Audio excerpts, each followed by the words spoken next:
Welcome to the Transfer Ready by Succession Strength podcast. Yeah. Today, we are diving into a pretty painful reality that we see constantly with firms. No, constantly. It's everywhere. Right. And it's this idea that knowledge, when it only lives inside people's heads, it's really just rented. It is not owned. Exactly. Oh. Because the second that employee leaves, well, that knowledge just walks right out the door with them. Yeah. It's kind of like, imagine you're renting this fully furnished, absolute luxury house. Like, it has the plush sofas, the high-end art on the walls. It feels entirely yours. But then the lease is up, right? The owner takes everything, and you're just left sitting there on the bare floor. And that bare floor is exactly what we see happening in business transitions, which brings us to a specific case of a really successful boutique consulting firm. Oh, right, the one with the senior partner retiring. Yes. So this partner was retiring after 25 years at the firm. All right. I mean, this guy was basically their walking institutional memory. Right. He was the guy who knew the backstory to every single client. Right. Oh, yeah. Every client. He knew why certain legacy pricing discounts existed and, all those unwritten rules for handling their most eccentric accounts. But wait, I want to push back on this a little because on paper, they actually did what most people would consider the right thing. They did. They really thought they had it handled. Right, because they had a capable successor lined up and they ran this massive, 6-month transition plan. I mean, shouldn't half a year be plenty of time to just brain dump everything? You would certainly assume so. But when you look at the reality of the fallout, it clearly wasn't enough. Why not? Because you simply cannot verbally transfer 2 decades of nuance over, a few transition meetings. You just can't. Oh, I see. The complex pricing logic, the vendor terms, the relationship histories, none of it was captured in any kind of central system.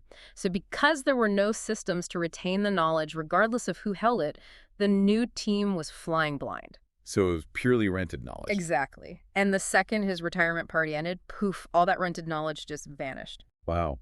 And the immediate fallout was chaotic, right? Within 6 months, they underbid 3 major projects.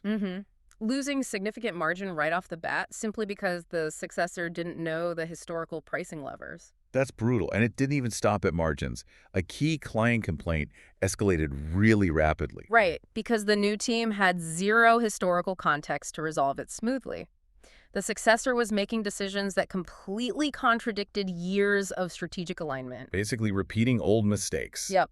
And their billable hours just plummeted. Staff were spending hours digging through old emails, just trying to piece together client histories. Which, well, that kind of operational mess eventually catches up to your valuation. Always. Fast forward 2 years, a potential acquirer comes in to evaluate the firm.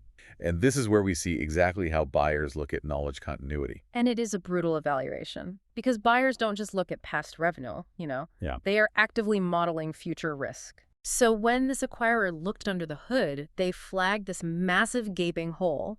No documented processes, no centralized client histories, no pricing guidelines. They basically looked inside the luxury house and saw the bare floor. Exactly. And the mathematical reality of that bare floor is severe. Because those central histories didn't exist, the buyer had to assume a high client churn rate post-acquisition. So what did they do? Well, to offset that future risk, they slashed their valuation offer by a massive 20%. 20%, just strictly due to institutional knowledge risk. Yes, and the partners had zero data to push back with. They had to just take the hit. It's so easy for owners to just assume documentation is too time-consuming, like it's a distraction from the real work. Oh, absolutely. But a 20% hit to your life's work? That is a devastating cost for ignoring it. It really is. But I will say, the solution is not to panic and start blindly documenting every single process or email. Right, that just paralyzes the whole team. Exactly. The essential first step is actually measuring the gap, using the professional services transition readiness diagnostic. Okay, the diagnostic tool. Right. It evaluates your knowledge continuity and transfer protocols. So it reveals exactly what value would walk out the door if a key person left today. So it's about figuring out what furniture you actually need to buy instead of just renting it. Exactly. Well, we want to leave you with a provocative thought today. What silent, unwritten rule is your firm relying on right now that would cost you a client if it suddenly disappeared?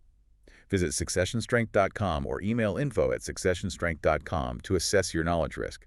Follow the Transfer Ready by Succession Strength podcast.